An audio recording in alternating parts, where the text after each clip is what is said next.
ಬೆಂಗಳೂರು ವರ್ತೂರು ಹೋಬಳಿಯ ಕಸವನಹಳ್ಳಿ ಜಮೀನು ಸಂಬಂಧ ದಿಯಾ ಚಲನಚಿತ್ರ ನಿರ್ಮಾಪಕ ಕೃಷ್ಣ ಚೈತನ್ಯ ಹಾಗೂ ಮತ್ತಿಬ್ಬರ ಮೇಲೆ ಬೆಳ್ಳಂದೂರು ಪೊಲೀಸ್ ಠಾಣೆಯಲ್ಲಿ ಎಫ್ಐಆರ್ ದಾಖಲಾಗಿದೆ. ಸಿನಾಪ್ಸೆ ಕನ್ಸ್ಟ್ರಕ್ಷನ್ಸ್ ಪ್ರೈವೇಟ್ ಲಿಮಿಟೆಡ್ನ ಕೃಷ್ಣ ಚೈತನ್ಯ, ಸಚಿನ್, ನಾರಾಯಣ್ ಇವರು ಕಸವನಹಳ್ಳಿ ಸರ್ವೆ ನಂಬರ್ 52ರ 3 ಎಕರೆ 35 ಗುಂಟೆ ಜಮೀನಿಗೆ ತಮ್ಮ ಸಹಚರರ ಮೂಲಕ ನಕಲಿ ದಾಖಲೆ ಪತ್ರ ಮಾಡಿರುವುದಾಗಿ ಮೊಕದ್ದಮೆಯನ್ನು ಹಾಕಲಾಗಿದೆ.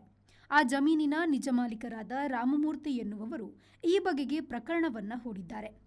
ನಕಲಿ ದಾಖಲೆ, ಅಕ್ರಮ ಪ್ರವೇಶ, ನಿಜ ವಾರಸುದಾರರಿಗೆ ಜೀವ ಬೆದರಿಕೆ ಹಾಕಿದ್ದಾಗಿ ಎಫ್ಐಆರ್ ಹಾಕಲಾಗಿದೆ.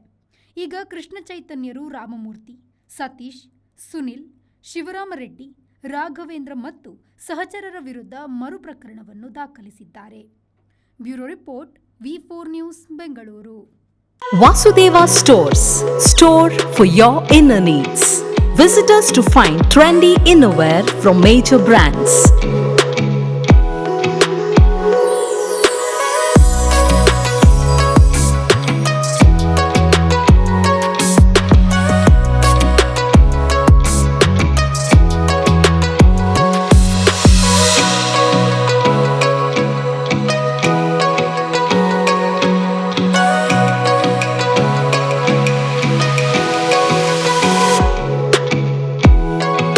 Visit Vasudeva Stores, ground floor, Ideal Towers near Sharavu Ganapati Temple, Mangaluru.